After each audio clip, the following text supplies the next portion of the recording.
Now, it'd be pretty easy for anyone to argue that things have gotten a bit stale over at Mazda. I mean, the Miata is almost 10 years old. The CX-7 and the CX-9 have dashboard experiences that are probably older than that. And let's face it, nobody really liked that big goofy grin that's on all of their current models. So in many ways, the CX-5 is an opportunity for Mazda to totally reinvent itself with a new model that has a new design language, a whole new dashboard experience, and a new Skyactiv engine technology that helps it to get a bit more efficiency. I'm Antoine Goodwin with CNET.com. Let's take a look at this 2013 CX-5 Grand Touring and see what it's all about.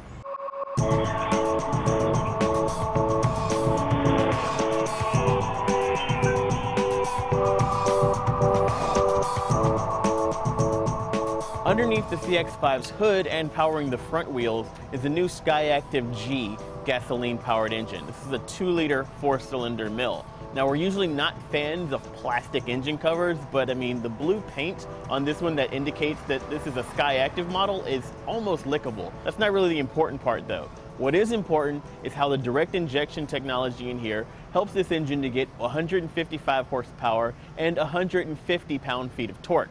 Now, that's not a lot of power, but outright power isn't the Skyactiv's game.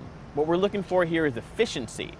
A combination of lightweight materials used throughout the vehicle, low friction components in the engine, and a couple of aerodynamic tweaks help the CX-5 to get a fuel economy rating from the EPA of 26 in the city, 32 on the highway. Now, you can add an all-wheel drive system for a bit more sure-footedness at the expense of a couple of miles per gallon in each category. Or you can step down to the decontented CX-5 Sport model, which uses a 6-speed manual transmission to get about 3 more miles per gallon on the highway for a total of 35. Now, our CX-5 is a Grand Touring model. That means most of the tech in the cabin is actually going to come standard. That basically includes this 5.8-inch color touchscreen and, of course, a 9-speaker Bose audio system and a full cache of digital audio sources. USB connectivity with iPod playback. You also got an auxiliary input for analog playback. There's Sirius XM satellite radio and, of course, HD radio and Bluetooth for hands-free calling and audio streaming. Now, the Bluetooth audio streaming is a bit wonky. It seems like it only really wants to play back when the player or audio source that you're listening to displays metadata. Check this out. We've got our Android phone right here, and right now we're on the stock audio player that shows metadata. Now, if I jump over to Spotify and start playing something there, it stops. I can jump back to the standard audio player, picks back up again. And then finally, Pandora, you get nothing, like nothing. Of course, your phone may report metadata on all of the apps, and I hope that's what works for you. The navigation system in Mazdas used to be so bad that we'd often find ourselves telling you just skip the whole thing and get a Garmin or a TomTom. Seems like even Mazda's taken that advice these days because they've switched over to a TomTom-powered navigation system. Give that automaker a couple extra $100 and they'll get you the Grand Touring Tech Package, which amongst other things gets you this SD card reader down here and a little SD card that's filled up with TomTom map data. This navigation system benefits from TomTom's excellent IQ routing software, which basically takes into account their HD traffic service to give you the fastest, most efficient route between any 2 points. That basically means that a trip from home to work at 9 a.m. may yield a different route from the same trip planned at 11 a.m. or even 5 p.m. based on historic and current traffic trends.